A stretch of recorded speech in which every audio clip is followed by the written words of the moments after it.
Lost Wages Nevada, where the silver and black, what's a word you could describe the Raiders? How about flaccid? The Raiders have been flaccid all season, and now things are taking a turn to the wild side.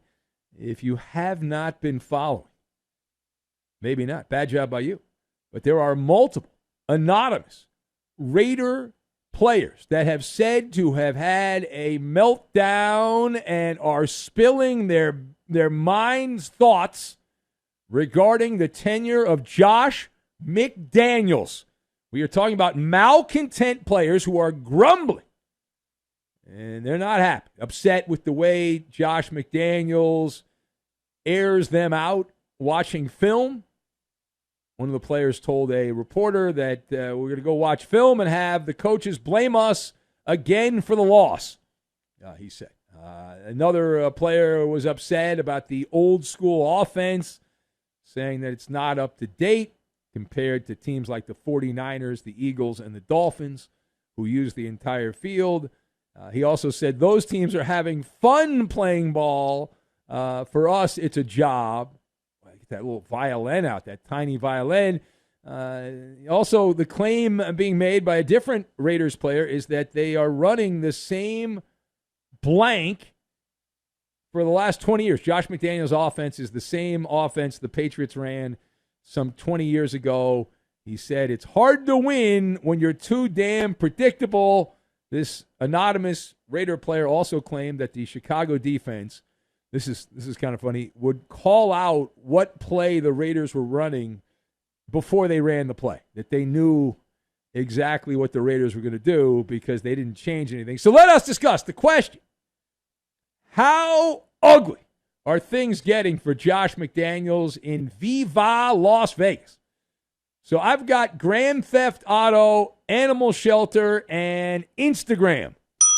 And we're going to combine all of those things together, and we are going to make a jackpot. Now, number one.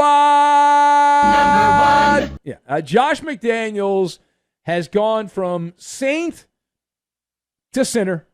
Now, he's still revered as the offensive genius. Some of you fine people, you know who you are, who regularly send me messages in Boston, in that area, like, oh, if the Patriots had Josh McDaniels, then Mac Jones would be so good, and he misses him so much, which is quite the juxtaposition when you look at what's going on in Vegas, where the Raiders are one of the worst offensive teams in football.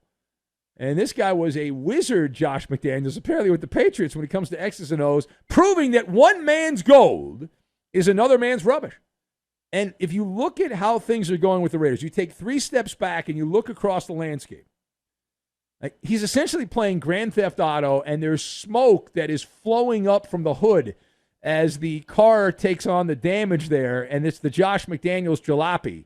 He's taken a lot of shrapnel from all sides.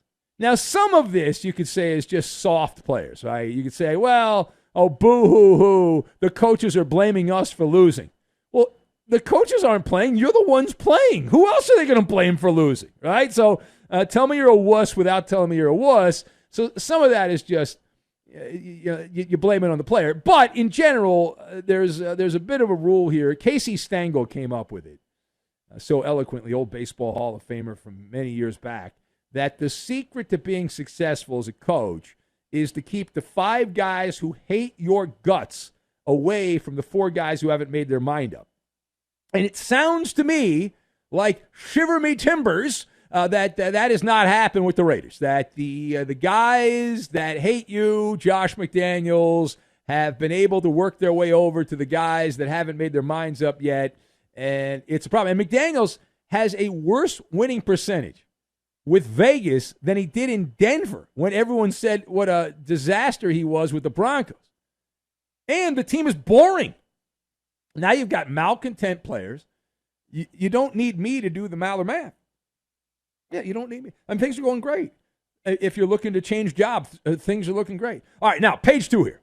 Headline from Jersey, where veteran running back Dalvin Cook has now admitted that he's fit to be tied here. He's annoyed. He's frustrated. He's agitated because he is a bus rider. He is a backup buried on the depth chart for the Jets. He spoke about this week and said that he is planning to talk to his agent and the GM, Joe Douglas, about entering the transfer portal as the trade deadline is next week on Halloween. So here's the question. What happened? What happened to Dalvin Cook? With the Jets, I remember when Dalvin Cook was going on the free agent tour and the Neanderthal Jet fan was chanting his name. Remember that? They were chanting Dalvin Cook's name, rhythmic chanting, trying to convince him to sign with the Jets.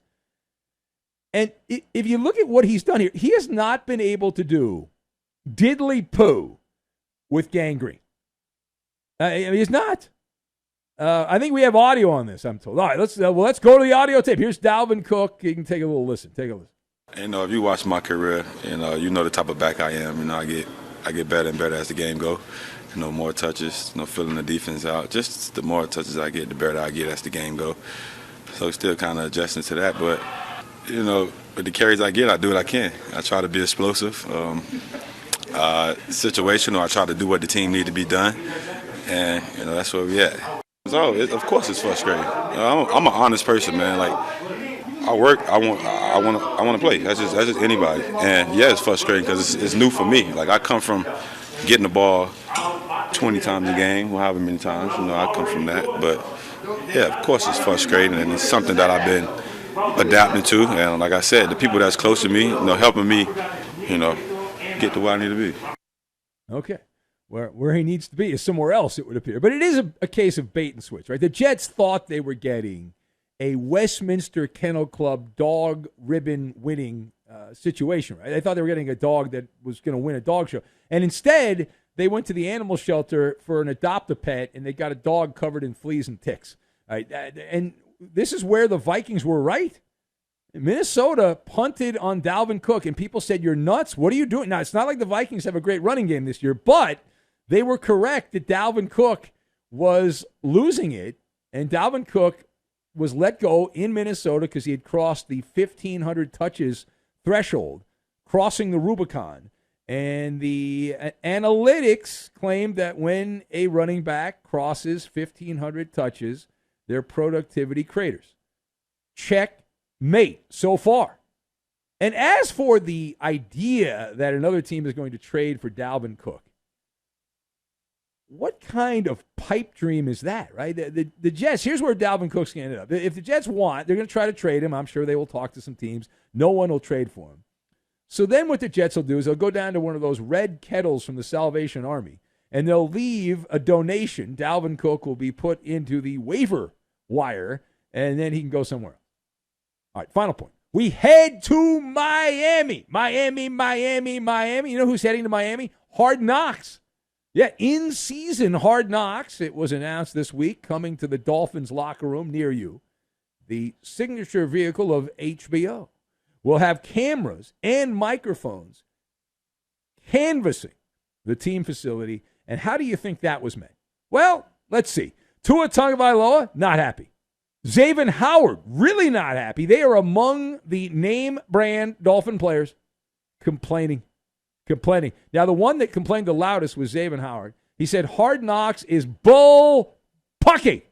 I am shocked that he quote our friend from the Ukraine, Jay Scoop, but he appears to have done that. I think he might have said a different word, but we cleaned it up for the radio edit. Hard Knocks is bull pucky. Especially during the season, Howard moaned. He said, I am serious. I'm not a fan. Tua Tagovailoa said he prefers to go about his work in a private manner. And there were a bunch of other players that you've never heard of that also complained. Is it true the Dolphin stars, Tua Tagovailoa and Xavier Howard, are hyperventilating over absolutely nothing? Ding, ding, ding, ding, ding. Yes. This has become, over the years, a timeless storyline. Here's how it works. I'll give you the ABCs and the 1, 2, 3. So A, Hard Knocks picks a team. B, player X or coach X rips the show. C, nothing happens all that bad. Why? I'll tell you why. NFL Films, which produces this Hard Knocks, they turn on the Instagram filter. You know those beauty and augmented reality facial filters on the social media like Instagram? It's magic, or TV magic in this case. Hard Knocks will deliver the Dolphin players model-esque looks. They'll sharpen them. They'll make them look skinnier if they're fat. They'll enhance their appearance. They'll, if they need to recolor some stuff, they'll do that and reshape their bodies. It's the Pravda news service. Anything negative, anything that puts the NFL product in a bad light gets left on the editing floor, and yet we still have these conversations about, I don't like it. I can't stand it. It's so bad. Like, what are you, dumb? There's nothing to this. Now, if you're going to tell me in a different dimension that they actually share the stuff where the players are making obscene jokes to each other and they're not remembering plays and they're upset with the coaches, and if that happens, okay, none of that will happen. Now, all of that will happen, but none of it will make the show. So what is that?